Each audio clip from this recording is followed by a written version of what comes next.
Hey there. You ever seen a number like 710 with a tiny little 8 next to it and wondered, what is that? Well, it's not a typo. It's kind of like a secret code.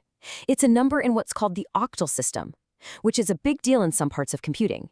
And today, you and we're going to crack that code together. Let's jump right in.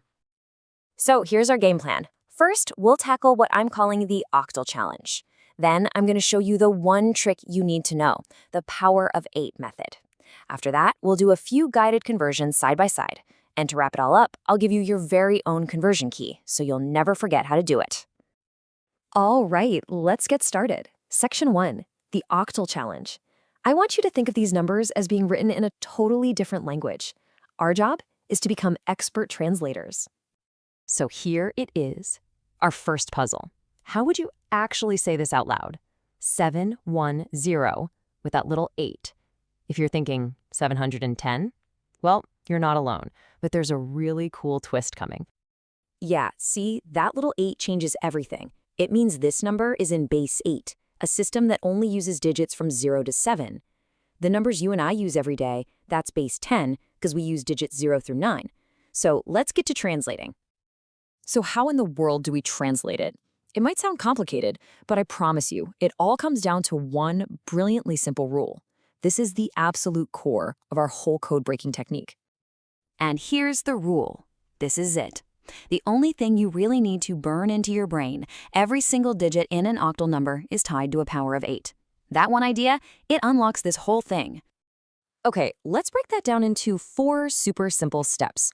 First, we just pull the digits apart. Then, and this is key, we start from the right and give each spot a power of 8. Then we multiply each digit by its power of 8 value, and last we just add it all together. That's it. All right, enough talk. Theory is one thing, but actually seeing it work is another.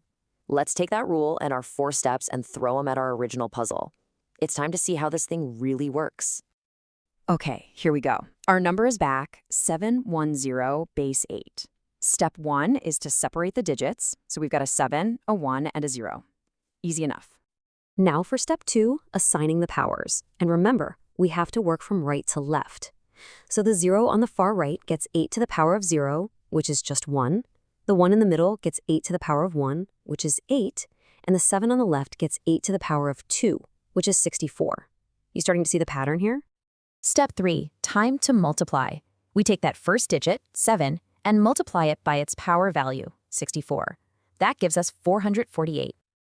Moving on, we've got the middle digit, 1, multiplied by its value, 8. And that's just 8. And the last one is a piece of cake. 0 times its value of 1 is, of course, 0.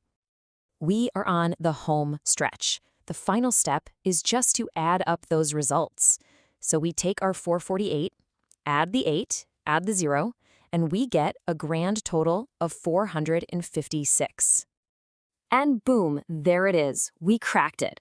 The octal number 710 is actually 456 in our regular everyday decimal numbers.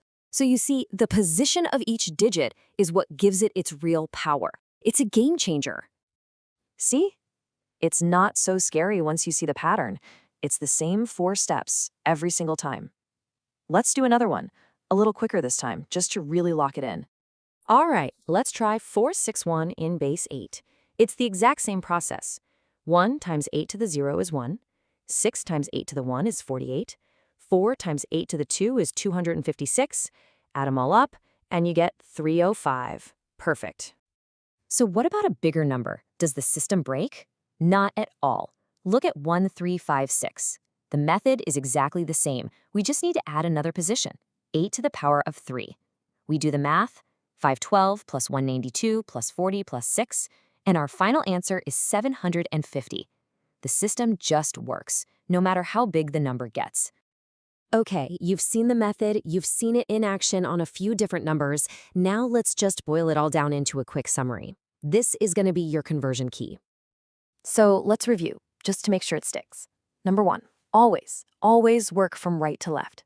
That rightmost digit is your starting block, your 8 to the power of 0. Then, for every step you take to the left, the power of 8 just goes up by 1. You multiply each digit by its special power of 8 value, and then you just add everything up. That's the whole playbook. And honestly, that's it. It's really that straightforward.